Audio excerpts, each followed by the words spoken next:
So here's the deal. I have spent considerable time going back over the tiles. Let me pull up something here. I don't know, and I'm not going to pull it up. There was I started off asking ChatGPT if it knew how to do these Xcode six-way adjacency tile maps. So I'm just going to show it real quick. So if I go new six-way adjacency tile group, and you come down here and you get all of these different shapes. So I read some of the docs. I've got a book on Sprite Kit Games, which I like a lot, that talked about those, and you have some. So I have some code samples where somebody had already drawn them, and they're basically just telling you where to drag them on there. With that said, I just don't have, I have a superficial knowledge, so I wanted to know more about it. Went through a lot with ChatGPT asking, I think it was Friday night, like, hey, can you tell me about this? And so I'm kind of reading what it's saying. So that's going in conjunction with other material so that I'm trying to just learn how to do it. And I'm like, oh, well, it seems to know a lot about how to do this. So then Saturday morning, I said, okay, now I'm going to go into GIMP and I'm going to go over how to create these tiles. So it gave me some instructions. So the nice thing is I now know how this paths segments works. I understand how I understand how the stroke path tool, I know how to go from paths to selections, yada, yada, yada.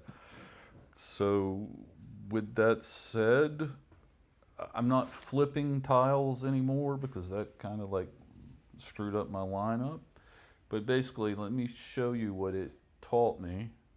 So here is a hex outline, which you basically gave setups for how to, let's go zoom, fit image and window.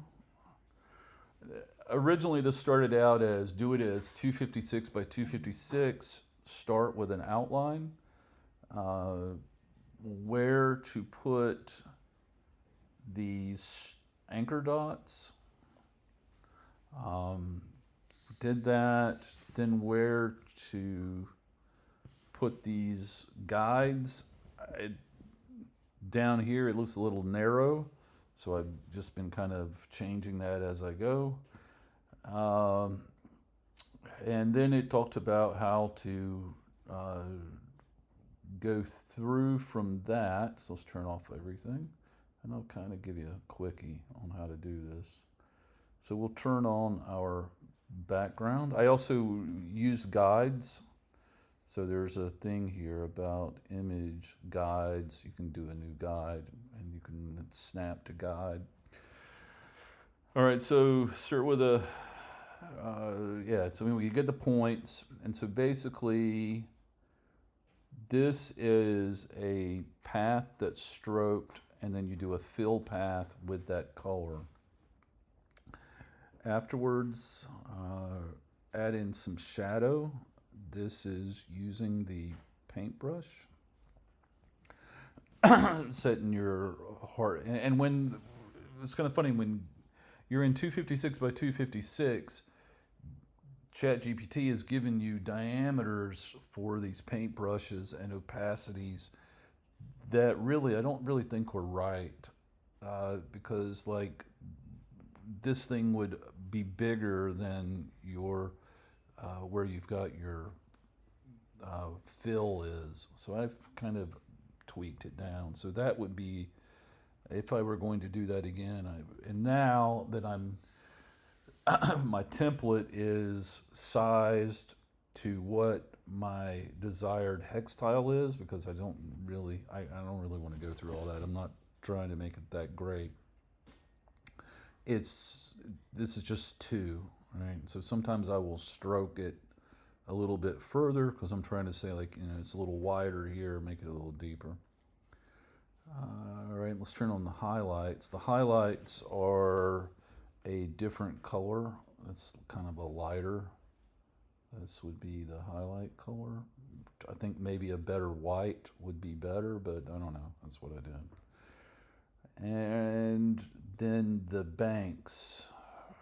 So the banks are a little darker. They're supposed to be a little closer than this, maybe. I mean, it's like some of these look a little bit better than others, but I'm not really worried because if I'm kind of getting them each a little different, you get some variability. And they have, and then some of these that I did earlier, like, I don't know, maybe this one. I've got a lot. I've got a slew of them. There's a whole slew here. You can see it scrolls. They have different variability for how wide the different layers are. But the bottom line is this. And then I've just added, it's also kind of weird, this one tile. This looks like one of my more busier tiles. That's a different color, which I wanted to kind of get away from that, make it more uniform.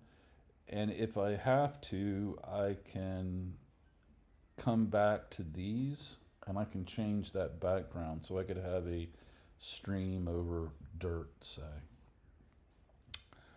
With that said, let's pull up the simulator and see what it looks like. Get it this way so it's a little bigger. So currently the only thing that we have is we have that tile that's grass, and then we've got a stream, and it's really just built just to make sure. I've got a Y tile. You can see here one that's a little bit darker. It kind of shows up a little bit more, consistently. That was one of the earlier ones where I didn't revert it. The tile was a little too dark.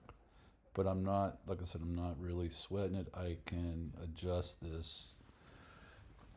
I want it more to be, it looks realistic than what it was before, where it was just a big blocky tile. So that's that. And I'm really just trying to do a test, because every time you add a tile, the tile thing shuffles. And as an example, when you're looking here, the asset here for grass is like so, but over here, the asset that shows up here is an old one. And every time you add something, when you come back to the scene, and they're in the scene, see it's showing the old weird tile.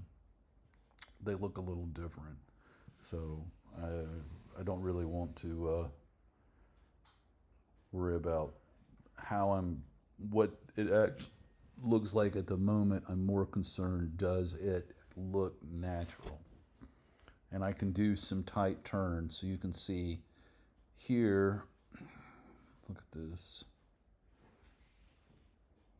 This is essentially going to be 2 hexes wide, but it's really, here's one, here's one, here's one, here's one. And this, I'm not sure why these, all right, let's do this. So hold on a second, edit, tile map. Okay, so this is a tight turn, this is a tight turn, this is a tight turn, so you'll get at least like 2, which is okay, because I kind of would like to be able to make a wider without having a big, wide. If this was previous, it would be the full hex, right? So it looks a little weird. But that's that.